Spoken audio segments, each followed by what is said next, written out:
Hello friends, आज हम discuss करेंगे क्लास 9th साइंस का एक most important model practice paper. देखिए ये जो है यहाँ पर आपका पेपर नहीं है, ये मॉडल प्रैक्टिस पेपर है, यानी कि मैं आपको प्रैक्टिस करवा रहा हूँ कि भाई किस प्रकार के इंपॉर्टेंट क्वेश्चंस आपके आ सकते हैं। समझ गए? तो आपको जो है मैं क्वेश्चंस नहीं बता रहा हूँ, मैं आपको टॉपिक्स बताऊंगा, कौन कौन से इंपॉर्टेंट टॉपिक्स हैं उनको पक्का कर लेना। समझ गए? तो यहाँ पर देखिए पहला, what is the mathematical representation of the universal law of gravitation, यानी कि यहाँ पर गुरुत्वाकर्षण का जो नियम है ना, उसका जो है फॉर्मूले के बारे में पूछा है। समझ गए?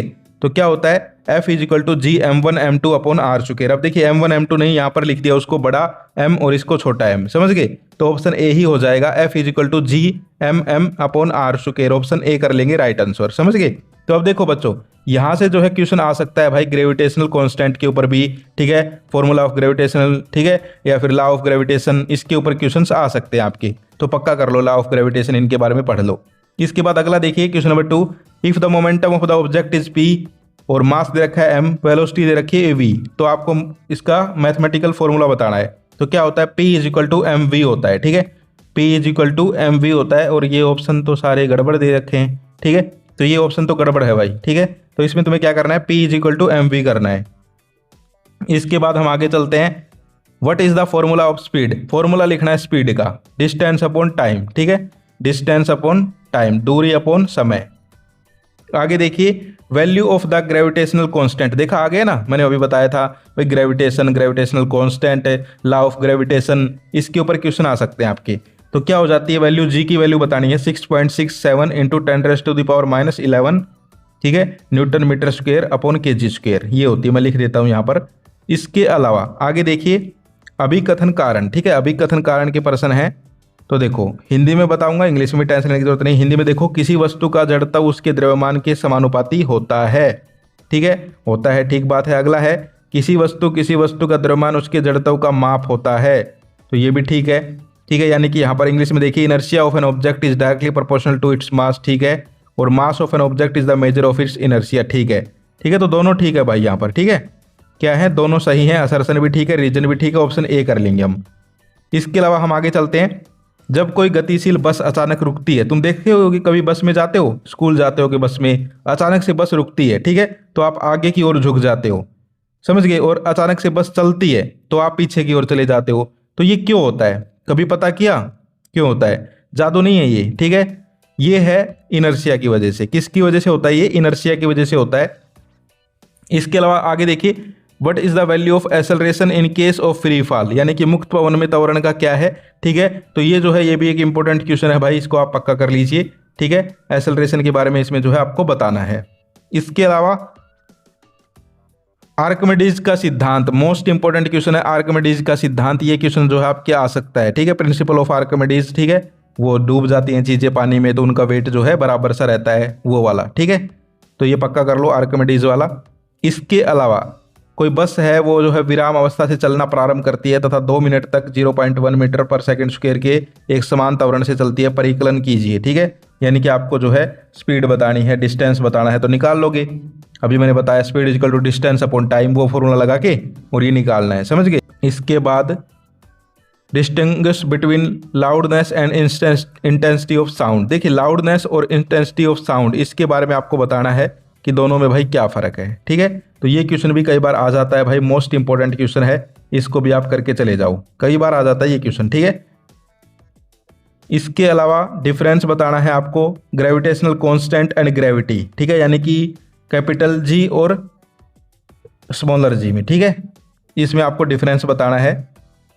तो ये देखिए, यूनिवर्सल कांस्टेंट है वो वेरीज करता है, ग्रेविटी भाई प्लेस टू प्लेस वेरी करेगी। ठीक है, और ये यूनिवर्सल कांस्टेंट जो है जी, वो सेम रहेगा एवरीवेयर, लेकिन ये छोटा जी जो है डिपेंड करेगा। ठीक है, तो ऐसे लिख देंगे।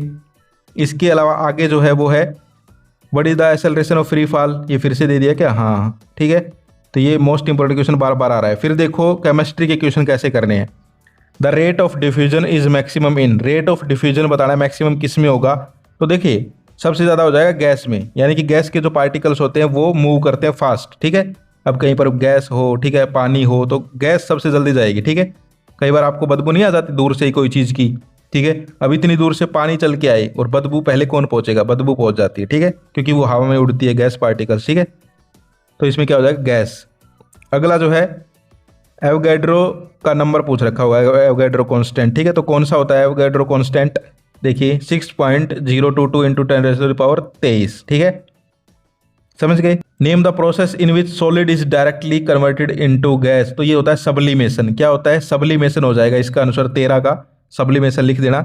ऐसे क्वेश्चन आ सकते हैं भाई, name the process in which solid directly convert into liquid, ठीक है, या फिर लिक्विड कन्वर्ट इनटू गैस, ठीक है, डिफ्यूजन, सब्लिमेशन, कंडेंसेशन, तो ये पक्का कर लो। इसके अलावा as the temperature rise the particles within the solid gain, ये पूछा है क्वेश्चन नंबर 40 में, तो उनके अंदर काइनेटिक एनर्जी आ जाती, क्या हो जाएगा इसका आंसर काइनेटिक एनर्जी।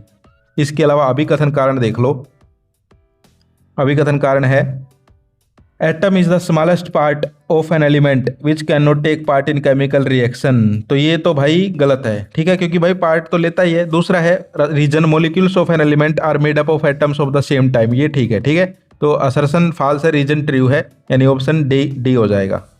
इसके अलावा हम आगे चलते हैं, आगे देखिए, what does our palm feel cold when we put some acetone और पेट्रोल और परफ्यूम, ठीक है, तो ये क्यों होता है, क्योंकि भाई वो जो है इफेक्ट जो है हीट का या कूलिंग का इफेक्ट हमें आता है, ठीक है, क्योंकि वो जो है एवोपरेट हो जाता है। इसके अलावा in the K and L shells of an atom are full then what would be the total number of electrons in it, ये देखो, ठीक है, ये भी इंपॉर्टेंट क्वेश्चन है, समझ गए। तो k इजिकल टू 2 इलेक्ट्रॉन्स और l इजिकल टू 8 इलेक्ट्रॉन्स, तो टोटल कितने हो गए 10 इलेक्ट्रॉन, तो इसका आंसर क्या हो जाएगा 10 इलेक्ट्रॉन्स, ठीक है। आपसे ये भी पूछा जा सकता है कि भाई इसमें जो है चार्ज बताओ, ठीक है, मास नंबर बताओ, मास नंबर निकालना आता है, प्रोटॉन प्लस न्यूट्रॉन, ये सीख लो। इसके अलावा डिफरेंस बताना है state of matter solid liquid and gas के अंदर, मोस्ट इंपॉर्टेंट क्वेश्चन है, सॉलिड लिक्विड गैस के अंदर डिफरेंस आ सकता है। इसके अलावा आइसोटोप क्या होते हैं, एटॉमिक नंबर क्या होता है, मास नंबर क्या होता है, ऐसे छोटे छोटे क्वेश्चंस आपके आ सकते हैं, मोस्ट इंपॉर्टेंट है ये, ठीक है।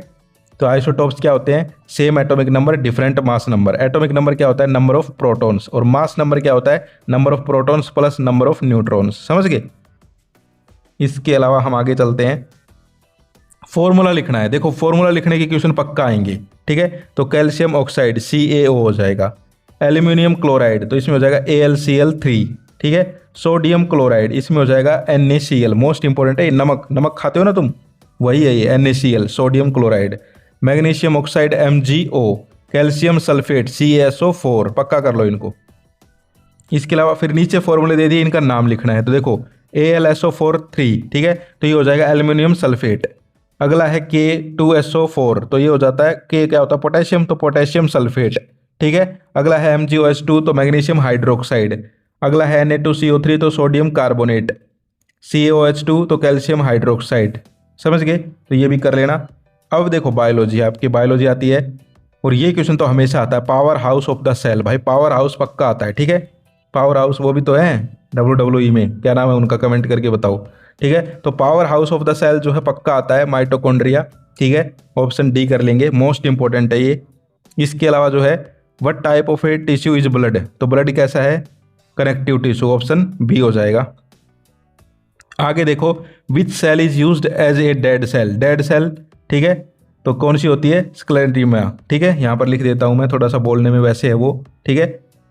यहाँ पर देखो the national dairy research institute is located in, कहाँ पर है, करनाल में है भाई। करनाल से कौन कौन है कमेंट करके बताओ, ठीक है, करनाल यमुनानगर कौन कौन है यहाँ से, पानीपत। आगे देखो भाई अभी कथन कारण कैसे आएंगे बायोलॉजी में, बायोलॉजी में देख लो, in plant cell the cell is made up of glucose and it's present outside the plasma membrane, नहीं ये गलत है। अगला है the membrane of an onion peel appear uniform, ठीक है, तो ये सही है भाई, ये सही है, यानी इसमें भी ऑप्शन डी कर लेंगे। इसके बाद हम आगे चलते हैं, डिफाइन द टर्म टिश्यू, ठीक है, टिश्यू वगैरह हो गए, ठीक है, इस टाइप के क्वेश्चन आपके आ सकते हैं भाई, टिश्यू क्या होता है, ठीक है। इसके अलावा अगला है explain the difference between striated and unstriated muscle, muscles के ऊपर क्वेश्चन आ सकते हैं। पर व्हाट इज ओस्मोसिस, ओस्मोसिस क्या होता है, ठीक है, movement of water through semi permeable membrane from high to low concentration, ये होता है आपका ओस्मोसिस। इसके अलावा डिफरेंस बिटवीन, ठीक है, डिफरेंस आ सकते हैं आपके, ठीक है, manure and fertiliser, most important है। इसके अलावा what is the specific function of cardiac muscles, cardiac muscles का फंक्शन क्या होता है, ये पूछा जा सकता है। डीएनए और आरएनए दो होते हैं, इनके बारे में पढ़ लो, डीएनए की फुल फॉर्म, आरएनए की फुल फॉर्म, डीएनए की पता है किसी को? कमेंट करके बताओ, ठीक है। डीएनए की फुल फॉर्म कमेंट करके बताओ। इसके अलावा देखिए label diagram of animal cell के बारे में पूछ लिया, ठीक है। तो ये इस प्रकार से आपके जो है इंपॉर्टेंट मैंने आपको सारे बता दिए हैं। इस प्रकार के ही क्वेश्चंस आपको करने हैं।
सो ये थी आज की वीडियो। आज के लिए इतना ही, फिर मिलते हैं। जय हिंद, जय भारत।